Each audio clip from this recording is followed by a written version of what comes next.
ओम नमो नारायण। दोस्तों, Dashnam Goswami YouTube channel पर आपका स्वागत है। मैं गिलगिरी गोस्वामी आपके सामने फिर हाजिर हूँ।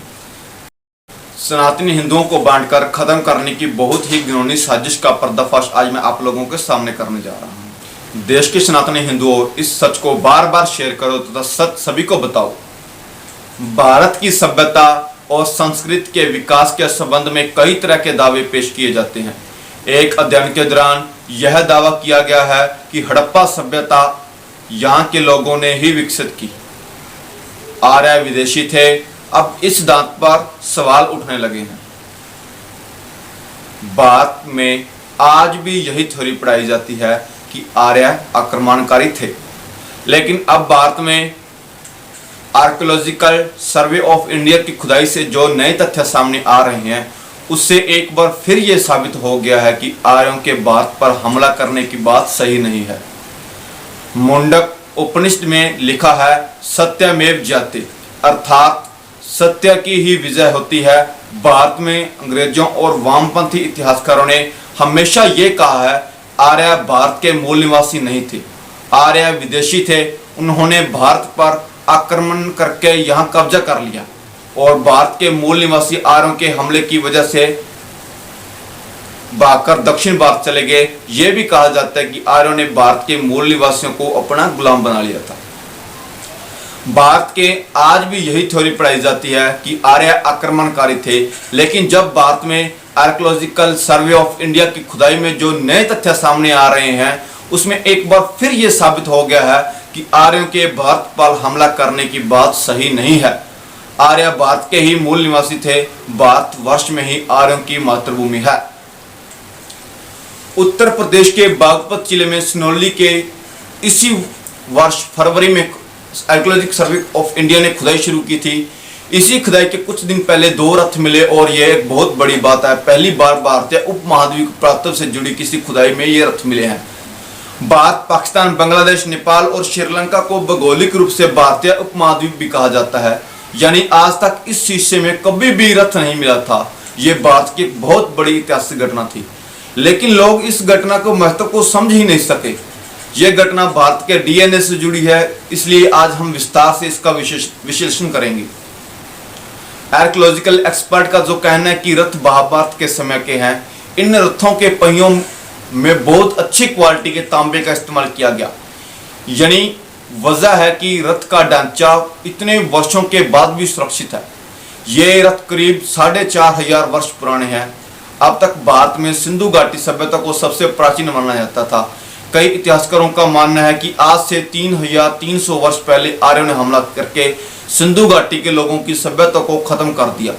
इतिहासकारों ने यह एजेंडा भी चलाया कि आर्यों के पास ज्यादा अच्छे हथियार थे, उनकी तकनीक अच्छी थी, इसलिए आर्यों ने भारत के मूल निवासियों को आसानी से हरा दिया और भारत में आधुनिक सभ्यता की नींव रखी। लेकिन अब ये 4500 वर्ष पुराना रथ, ये भारतीय इतिहासकार भारत के पहले ही युद्ध कला में बहुत विकसित थी। भारत में मूल निवासियों के पास भी रथ थे। युद्ध में भारत के मूल निवासी घोड़ों का इस्तेमाल करते थे। अब तक इतिहासकारों का एक वक्त यह साबित करने की कोशिश करता था कि भारत में आधुनिक सभ्यता के पुराने निशान नहीं है। मेसोपोटामिया की सभ्यता भारत में जन्म लेने वाली सभ्यताओं में से ज्यादा उन्नत थी, लेकिन अब इस महाभारत कालीन रथ ने यह साबित कर दिया कि भारत का समाज बहुत ज्ञानी और कुशल था। जिस वजह से यह रथ मिला है वो भी बहुत महत्वपूर्ण है। बागपत उसी हस्तिनापुर के इतिहास साम्राज्य जिसके लिए महाभारत का युद्ध लड़ा गया और महाभारत काल में जगह का नाम व्याघ्रप्रस्थ था। महाभारत काल का ऐतिहासिक ग्रंथ भी है। यहाँ सम्मान देने के लिए बार बार आर्य और आर्यपुत्र जैसे शब्दों का इस्तेमाल हुआ है। इससे यह भी साबित होता है कि भारत आर्यों की ही भूमि है और इस जगह पर जो मिला है वो किसी आर्य योद्धा का ही हो सकता है। भारत में बहुत सारे प्रमाण आ चुके हैं जिनसे यह साबित होता है कि आर्य भारत के मूल निवासी थे। सिंधु घाटी सभ्यता, हड़प्पा, मोहनजोदड़ो और सिनौली, ये सभी भारत की वैदिक सभ्यता का ही हिस्सा थे। एजेंडा चलाने वाले इतिहासकारों के पास अब इस थ्योरी का बचाव करने के लिए कोई भी तर्क नहीं बचा है, लेकिन इसके बावजूद भारत के बहुत सारे स्कूलों, कॉलेजों, विश्वविद्यालयों में यही पढ़ाया जाता है कि आर्य आक्रमणकारी थे। जरा विचार कीजिए कि ये कितनी गंभीर बात है कि हमसे ही यह कहा जाता है कि हमारे पूर्वज हमलावर और विदेशी थे। इतिहास में इस आर्य आक्रमण सिद्धांत को कहकर प्रचारित किया गया। इस सिद्धांत को अंग्रेज इतिहासकारों और विद्वानों ने खूब बढ़ा चढ़ाकर पेश किया। इसके अलावा अंग्रेजों की कृपा पाने वाले इतिहासकारों ने भी आर्य आक्रमण सिद्धांत को खूब आगे बढ़ाया। अंग्रेज इतिहासकारों के इस एजेंडा को पीछे एक बहुत बड़ी वजह यह थी, अंग्रेज खुद भारत में आक्रमण करने के लिए आए थे।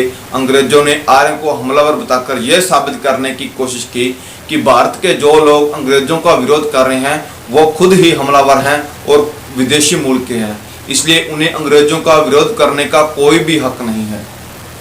कई इतिहासकारों ने आर्यों को आक्रमणकारी साबित करके मुस्लिम सुल्तानों और बादशाहों के आक्रमण होने के दाग को भी धोने की कोशिश की। कुल मिलाकर बात यह है कि जब इतिहास को गलत तरीके से पढ़ाया जाता है तो समाज और राजनीति में बहुत सारी गड़बड़ियां आ जाती हैं। आपने देखा होगा आजकल बहुत सारे लोग विक्टिम कार्ड प्ले करते के लिए, यानी खुद को पीड़ित बताने के लिए आर्य आक्रमण सिद्धांत का इस्तेमाल करते हैं। दलित और आदिवासियों की राजनीति करने वाले बहुत सारे नेता खुद को आर्यों से पीड़ित बताकर एक सामाजिक विभाजन पैदा करने की कोशिश करते हैं। हमें लगता है कि अगर यही इतिहास पढ़ाया गया होता तो इस तरह की गड़बड़ियां नहीं होती। अध्ययन में यह भी दावा किया गया कि देश में कृषि तकनीकों ईरान या फिर बाहर से आए लोगों ने नहीं शुरू की थी। इसे शुरू करने वालों के यहाँ के लोग शामिल थे। पुणे के डेक्कन कॉलेज के पूर्व वीसी वी.एस. शिंदे का कहना है कि आर्यन शब्द का इस्तेमाल बिल्कुल गलत है।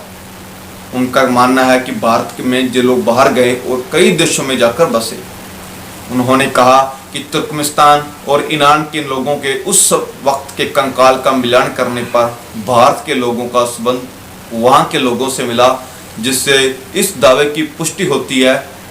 अध्ययन के अनुसार ज़्यादातर साउथ एशिया के देशों के लोग का डीएनए हड़प्पन डीएनए है। अध्ययन का दावा है भारत, श्रीलंका, पाकिस्तान, बांग्लादेश में लोग यहीं से आकर बसे हैं। अध्ययन का दावा है कि भारत में आर्यन हमले जैसी कोई भी घटना नहीं हुई थी। इस संबंध में दुनिया भर में हुए अध्ययन में यह दावा किया जाता है कि देश में विकास कार्य पश्चिम के लोगों ने किया। इस तरह के अध्ययन में यह भी दावा किया जाता है कि यहाँ के लोग समर्थ नहीं है, लेकिन यह अध्ययन इस बात को झुठला रहा है। जेनरिक स्टडी के अनुसार पिछले 12,000 सालों से अब तक जो विकास हुआ वो यहाँ के लोगों ने ही किया। इस दौरान बात से कोई नहीं आया। अध्ययन का यह भी दावा है कि हड़प्पा के समय का डीएनए विश्लेषण करने पर यह सामने आई कि 12,000 साल से कोई बदलाव नहीं हुआ है।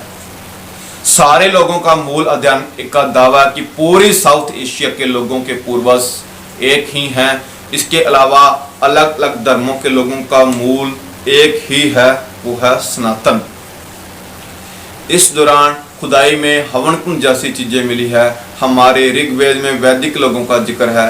हो सकता है कि जो लोग हड़प्पा सभ्यता के हों, लेकिन प्रोफेसर शिंदे का मानना है हड़प्पा और वैदिक एक ही हैं। शिंदे का कहना है कि देश के टेक्स्ट बुक में बदलाव होना चाहिए। उन्होंने बताया कि इस रिसर्च की शुरुआत 2011 से 2012 में हुई, जिसमें हार्वर्ड यूनिवर्सिटी भी शामिल किया था।